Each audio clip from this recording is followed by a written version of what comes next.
Hello students, आप सभी का स्वागत है एक बार फिर से मेरे इस यूट्यूब चैनल पर। तो जैसा कि आपको पता है सीबीएसई बोर्ड के एग्ज़ाम्स काफ़ी नज़दीक हैं, ठीक है। और फिज़िक्स का जो एग्ज़ाम है वो आपको पता है 6 मार्च से है, ठीक है। तो कई बच्चों के काफ़ी टेंशन्स हो रही हैं कि सर लास्ट टाइम है, हमने पूरे साल भर पढ़ाई नहीं की। अब लास्ट टाइम पे ऐसे हम कौन कौन से टॉपिक्स करें जिनमें हम इजीली पास हो जाएं और 60% मार्क्स हम बोर्ड के एग्ज़ाम में मतलब ले लें, ठीक है। तो उसके लिए मैं कुछ इम्पोर्टेंट टॉपिक्स की सीरीज़ लेके आया हूँ चैप्टर वाइज, ठीक है। और ये जितने भी टॉपिक्स हैं वो उन सभी स्टूडेंट्स की काफ़ी हेल्प करेंगे जो फिजिक्स से डरते हैं या फिर उनको प्रॉब्लम हो रही है कि सर हम क्या पढ़ें, लास्ट टाइम में टेंशन हो रही है, ठीक है। तो उसके लिए काफ़ी हेल्पफुल रहेगी ये वीडियो, तो ध्यान से समझिएगा, ध्यान से सुनिएगा इसको, ठीक है। तो देखो, सबसे पहली बात तो ये कि जैसा कि आपको पता है कि टोटल चैप्टर्स जो हैं वो 14 चैप्टर्स हैं, ठीक है।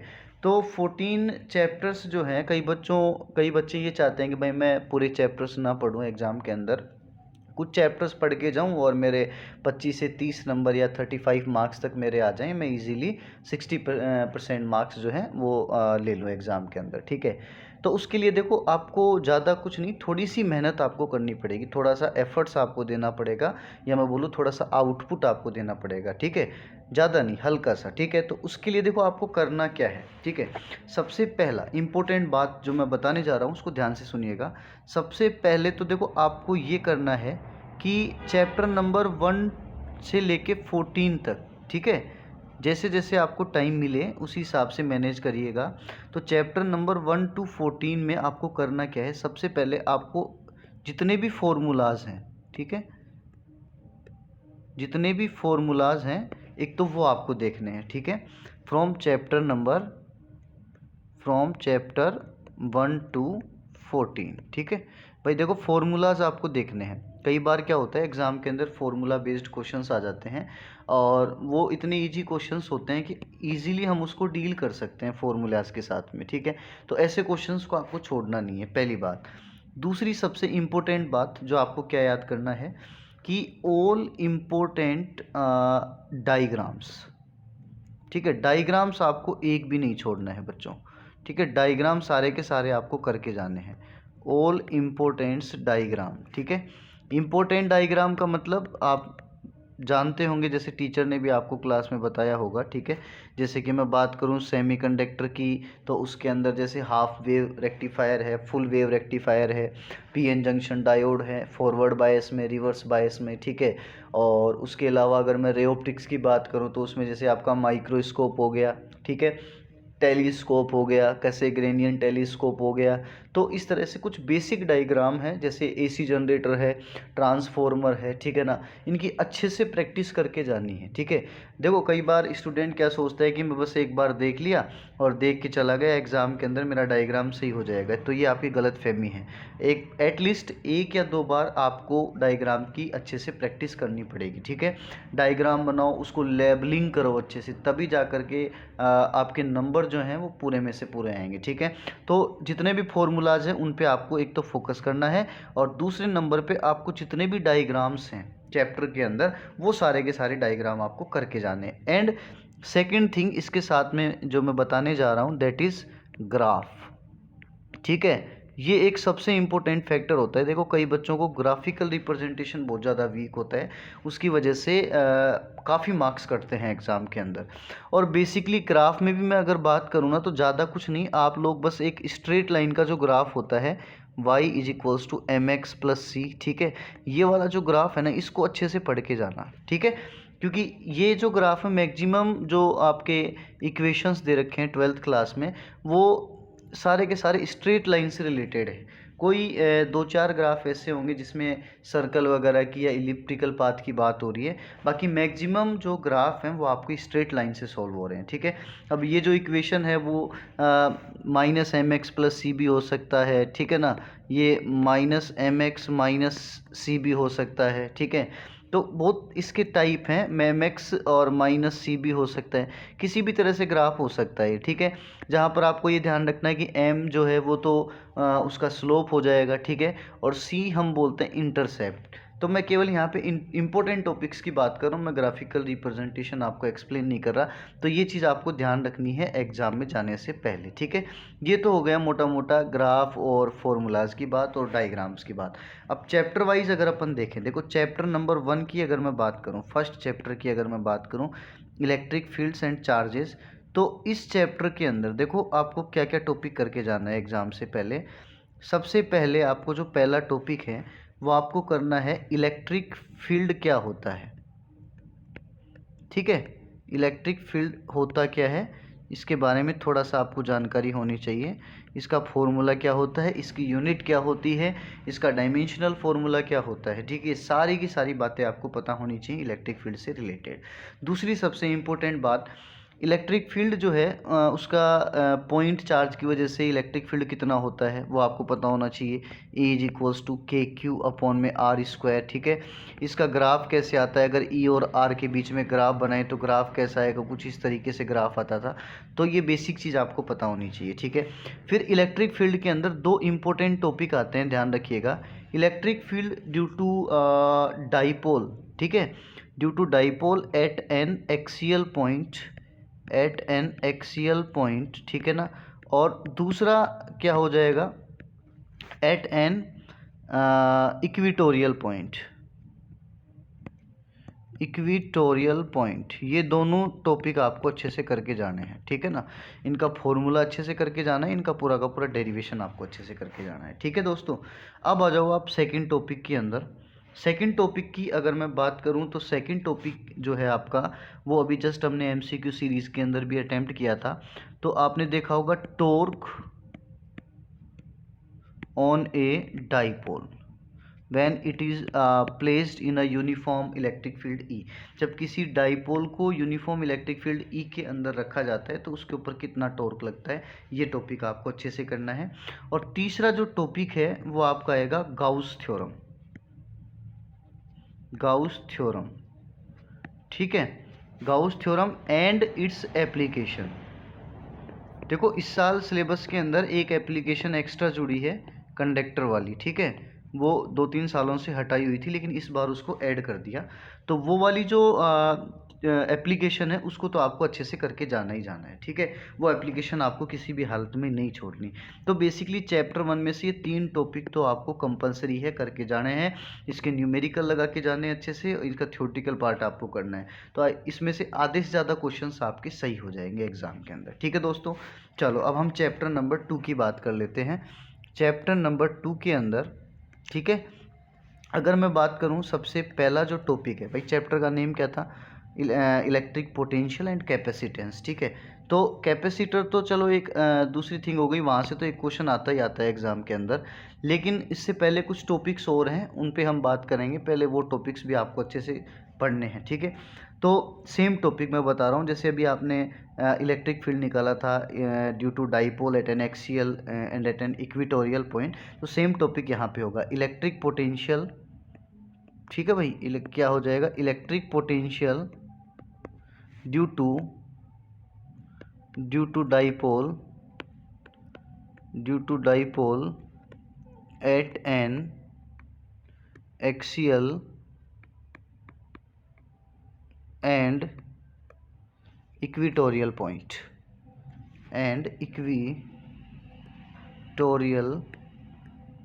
पॉइंट,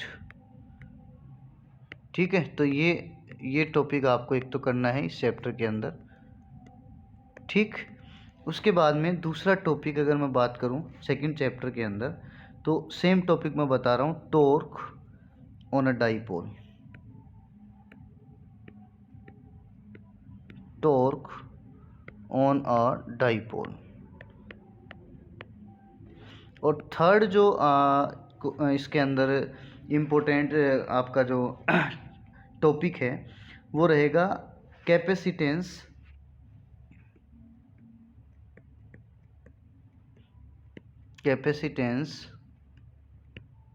ठीक है, without and with dielectrics, without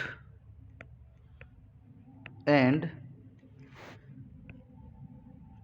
with dielectrics. ठीक है, ये आपको अच्छे से करके जाना है। ये 2 टॉपिक हो गए, 3 टॉपिक हो गए सॉरी, और एक इसके ऊपर न्यूमेरिकल्स आपको लगा के जाने हैं।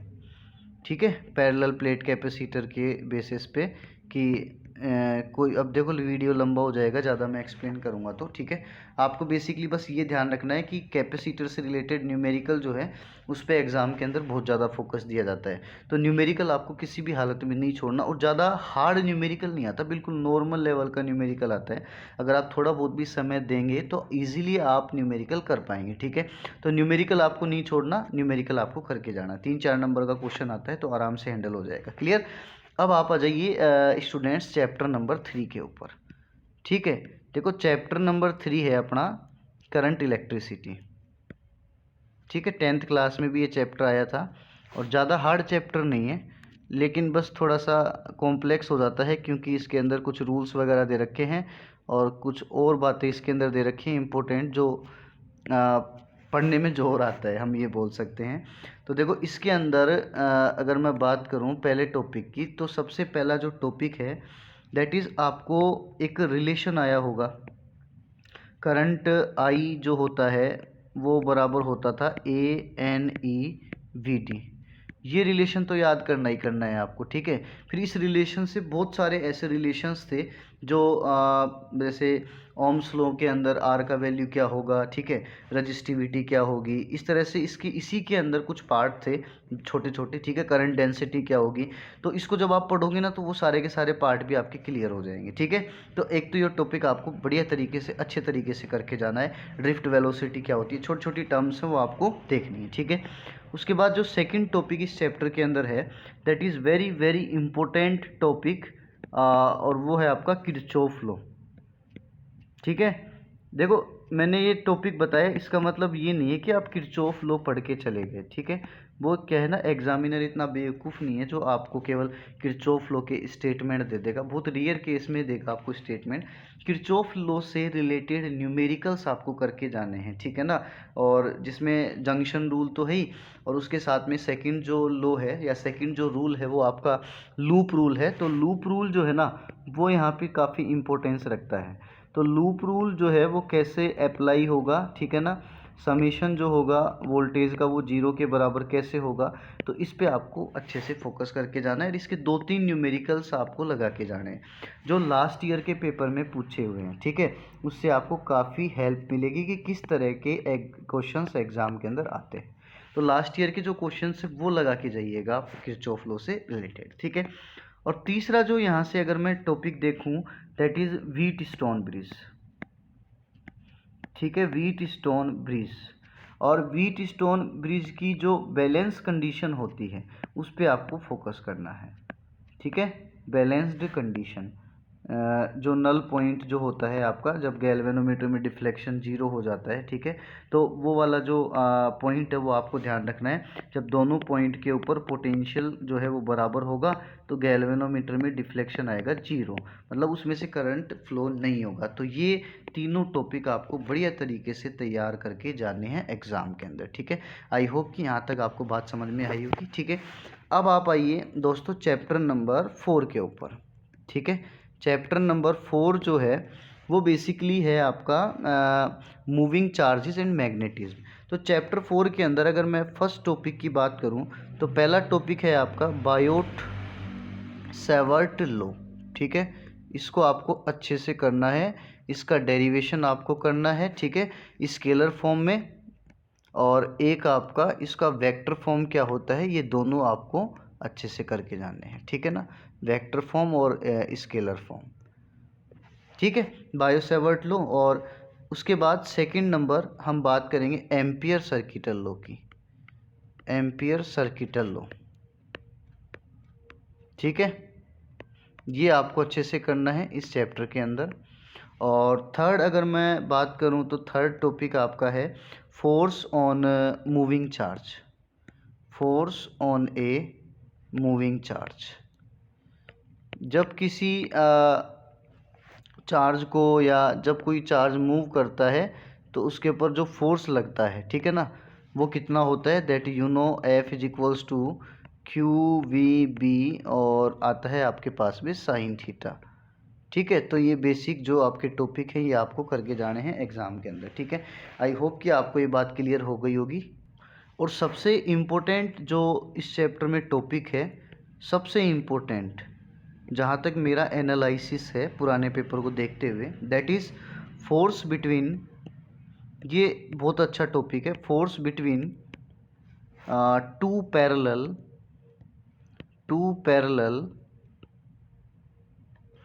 Parallel current carrying wire, two parallel current carrying wire. ठीक है, ये आपको टॉपिक अच्छे से करके जाना है। ये बहुत ही इम्पोर्टेंट टॉपिक है आपके बोर्ड CBSE बोर्ड के एग्ज़ाम को देखते हुए 2023 के हिसाब से। ठीक है ना, इसके बेस पे न्यूमेरिकल लगा के जाने हैं आपको। ठीक है ना, एक तो इसका डेरिवेशन कैसे आता है, ठीक है, और दूसरी बात सबसे इम्पोर्टेंट बात कि जब ये मान लो दो पैरेलल करंट कैरिंग वायर हैं, दोनों में करंट का डायरेक्शन जब सेम होगा तब दोनों वायर एक दूसरे को अट्रैक्ट करेंगे या रिपेल करेंगे। ठीक है, कहने का मतलब फोर्स अट्रैक्शन वाला फोर्स होगा या रिपल्शन वाला फोर्स होगा। और दूसरा केस, मान लो इन दोनों वायर के अंदर अगर करंट अपोजिट डायरेक्शन में है, ठीक है, तब इस केस में ये अट्रैक्ट करेंगे या रिपेल करेंगे। ठीक है, और मैग्नेटिक फील्ड का डायरेक्शन किधर होगा, जैसे मान लो 3 रीजन दे दिया, फर्स्ट रीजन, ये आपको दे दिया सेकंड रीजन, और ये आपको दे दिया थर्ड रीजन। ठीक है, तो पूछेगा भाई फर्स्ट रीजन के अंदर मैग्नेटिक फील्ड का डायरेक्शन किधर होगा, ठीक है, ड्यू टू द वायर 1, ठीक है, या due to the wire 2, second region में क्या होगा, थर्ड रीजन में क्या होगा, किसी भी तरीके से क्वेश्चन आ सकता है। ठीक है, और इसके बेसिस पे कुछ न्यूमेरिकल्स हैं, तो वो न्यूमेरिकल्स आपको लास्ट ईयर के पेपर के हिसाब से सोल्व करने हैं। ठीक है, लास्ट ईयर में अगर आप देखोगे तो इस टॉपिक से क्वेश्चंस पूछे हुए हैं, तो वो सारे के सारे क्वेश्चंस आपको लगा के जाने हैं। ठीक है, आई होप कि आपको ये बात क्लियर हो गई होगी। ठीक है, और एक टॉपिक और है, अब ये मत सोचना कि सर आपने तो सारे टॉपिक बता दिए। भाई देखो, एनालिसिस के हिसाब से जो है ना, अगर ये टॉपिक्स आप कर जाते हो तो ये 60% नहीं, ये आपको 70-80 तक आपको फ़ायदा दिलाएंगे। ठीक है ना, तो इसके अंदर एक टॉपिक और आता है आपका मूविंग कोइल गैल्वेनोमीटर। कभी कभार क्या होता है, इस वाले टॉपिक से भी एग्ज़ाम के अंदर क्वेश्चन पूछ लेता है, मूविंग कोइल गैल्वेनोमीटर। ठीक है, और ये जो टॉपिक है ये भी काफ़ी इम्पोर्टेंट है, मूविंग कोइल गैल्वेनोमीटर और इसका कन्वर्जन। ठीक है, कन्वर्जन, तो कन्वर्जन जो है वो किसके अंदर, एक तो वोल्टमीटर के अंदर, ठीक है, conversion of galvanometer into voltmeter and conversion of galvanometer into में एमीटर। ये दोनों टॉपिक आपको देखने हैं। सबसे इम्पोर्टेंट जो मेरे हिसाब से इस बार एग्ज़ाम पॉइंट ऑफ व्यू से है, वो आपका एक तो ये वाला टॉपिक है और एक आपका ये वाला टॉपिक है, और एक this one ampere circuital law, और इसकी कुछ एप्लीकेशंस भी आती हैं। 2 एप्लीकेशन है, ज़्यादा नहीं है, 2 एप्लीकेशन है, वो दोनों एप्लीकेशन इंपॉर्टेंट है। ठीक है, आई होप कि यहाँ तक आपको बात क्लियर हो गई होगी। चलो अब मैं बात करता हूँ चैप्टर नंबर 5 की। ठीक है, चैप्टर जो 5 है वो इसी के बेसिस पे है, मूविंग चार्ज और मैग्नेटिज्म के ऊपर है, और बेसिकली चैप्टर का नाम है मैग्नेटिज्म एंड मैटर। ठीक है, तो इसके अंदर देखो सबसे इम्पोर्टेंट जो टॉपिक है जिसको मैं सबसे पहले नंबर पे रखूँगा, दैट इज़ व्हाट, डायामैग्नेटिक, ठीक है, पैरामैग्नेटिक और फेरोमैग्नेटिक सब्सटेंसेस, फेरोमैग्नेटिक सब्सटेंसेस। ठीक है, इसको मैं फर्स्ट नंबर पे रखूँगा, सबसे इम्पोर्टेंट टॉपिक इस चैप्टर का। ठीक है, यहाँ से ये मान के चलिए आपका एक क्वेश्चन तो एग्ज़ाम में आएगा ही आएगा, अब चाहे वो न्यूमेरिकल से रिलेटेड हो और चाहे वो थ्योरेटिकल पार्ट से रिलेटेड हो। अगर आप लास्ट ईयर के पेपर देखोगे ना, तो इस टॉपिक में से बहुत सारे क्वेश्चंस पूछे हुए हैं, क्योंकि देखो लास्ट ईयर ये जो टॉपिक था वो सिलेबस के अंदर नहीं था, लास्ट ईयर ये टॉपिक सिलेबस में नहीं था। ठीक है, इस साल इसको जोड़ा गया है, तो आप ये मान के चलिए इसमें से क्वेश्चन आने के चांसेस ज़्यादा हैं। ठीक है, दूसरा जो टॉपिक है इसके अंदर, that is torque on a dipole, torque on a magnetic dipole. ठीक है, एक आपको ये वाला टॉपिक भी करके जाना है, torque on a magnetic dipole. ठीक है भैया, जैसे इलेक्ट्रिक डाइपोल होता था ना, तो जब उसको अपन इलेक्ट्रिक फील्ड के अंदर रखते थे तो उसके ऊपर क्या लगता था, टॉर्क लगता था।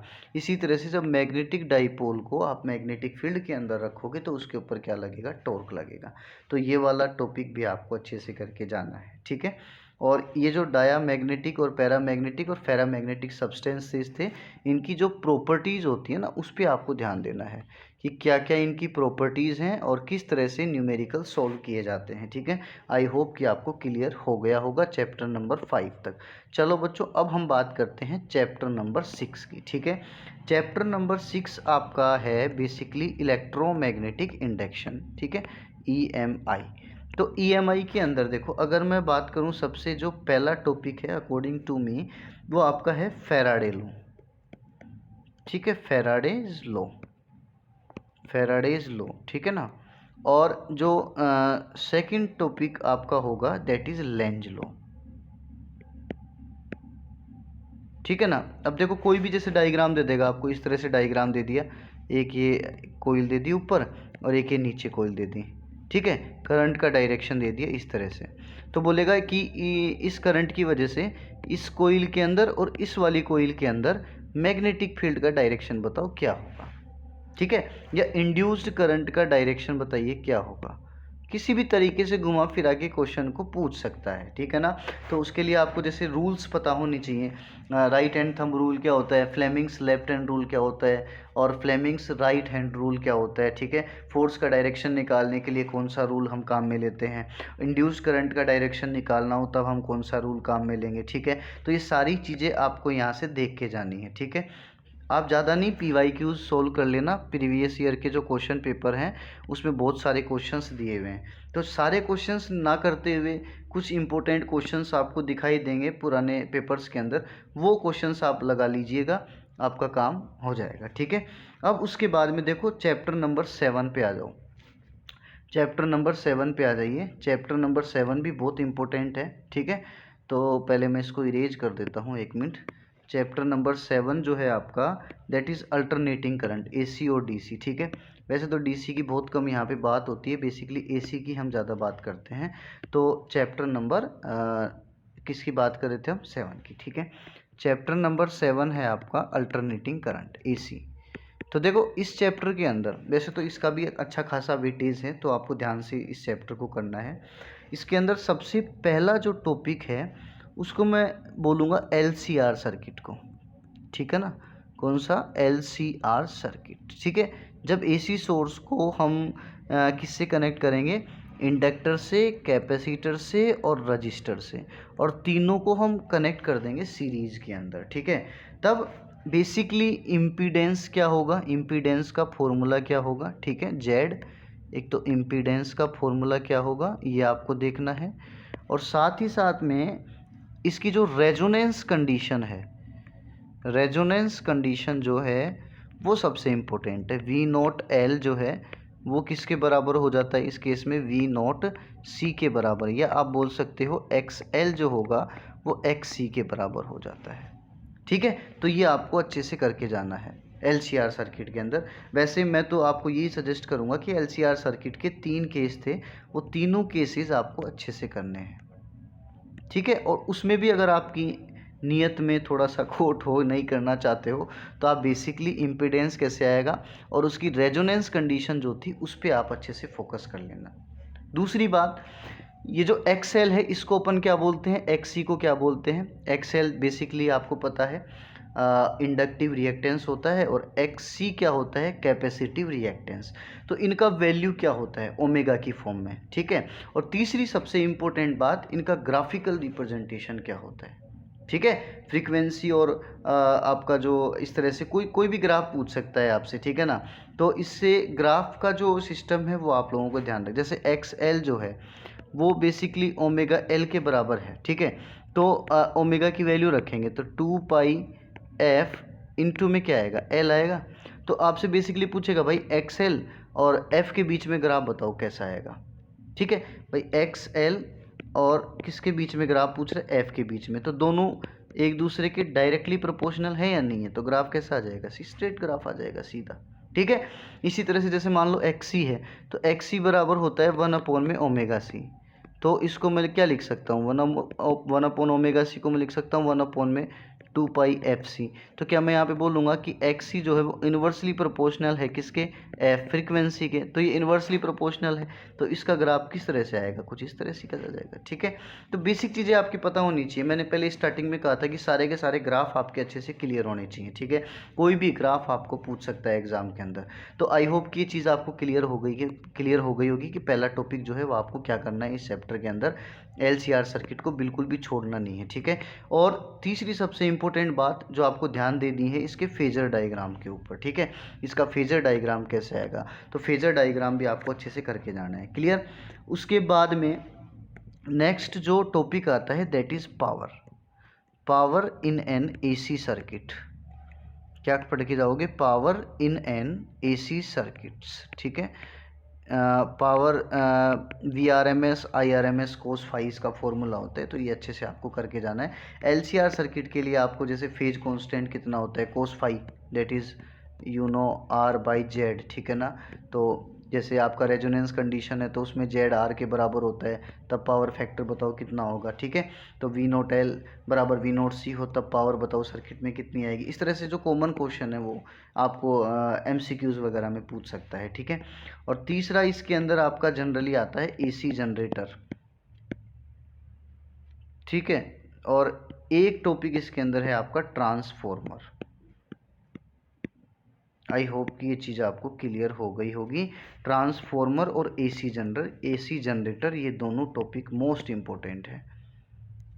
ठीक है, बड़ा जो क्वेश्चन होता है ना 5 नंबर का या 4 नंबर का, तो वो क्वेश्चन बनने के पूरे चांसेस होते हैं कि इन दोनों टॉपिक में से वो क्वेश्चन पूछे जाते हैं। ठीक है, कभी कभार जैसे ट्रांसफार्मर है, इसकी एफिशिएंसी के बारे में भी पूछ लिया जाता है। ठीक है, तो एफिशिएंसी कैसे निकालते हैं, इसका फॉर्मूला क्या होता है। ठीक है, ये अच्छे से आपको करके जाना है। ट्रांसफार्मर का न्यूमेरिकल जो है वो भी आपको अच्छे से करना है। ठीक है, इसमें कंजूसी मत करना भाई, न्यूमेरिकल के अंदर ज़्यादा हार्ड नहीं है, नॉर्मल से हैं, कैलकुलेशन करोगे आराम से इजीली आप डील कर सकते हो न्यूमेरिकल के साथ में। ठीक है, ज़्यादा दिक्कत आएगी नहीं। तो न्यूमेरिकल के ऊपर आपको ध्यान देना है ट्रांसफॉर्मर के अंदर। ठीक है, आई होप कि वीडियो थोड़ा लंबा हो गया है। तो पहली बुक जो थी अभी उसमें EM वेव बाकी है, तो मैं उसको अगले वीडियो में क्लियर कर दूंगा। ठीक है, आज का जो लेक्चर है या आज का जो वीडियो है इसके अंदर इतने चैप्टर काफ़ी हैं, तो आप ये चैप्टर 7 तक जो मैंने टॉपिक्स बताई इसको ध्यान से करिए, ध्यान से समझिए। ठीक है, इसकी 1-2 बार प्रैक्टिस कर लीजिए, सारे फॉर्मूलाज का शॉर्ट नोट्स बना लीजिए। अगर देखो आप ये सारी मेहनत अगर आप कर लेते हो ना, तो आपके 70% मार्क्स एग्ज़ाम के अंदर कोई नहीं रोक सकता। ठीक है, तो ये जितने भी टॉपिक्स मैंने बताए हैं ना, इस पे आपको बहुत अच्छे से फोकस करना है। ठीक है, आई होप कि आप सभी बच्चों को ये वीडियो पसंद आएगी और आप सभी का इसी तरह से प्यार बना रहा तो मैं आगे भी और बहुत सारी वीडियोज़ लेके आऊँगा। ठीक है, तो अगला जो पार्ट है इसका या जो चैप्टर्स बच गए हैं, रिमेनिंग चैप्टर्स जो हैं उसको मैं अगली वीडियो के माध्यम से बताऊंगा। ठीक है, तो till then tata bye bye, okay.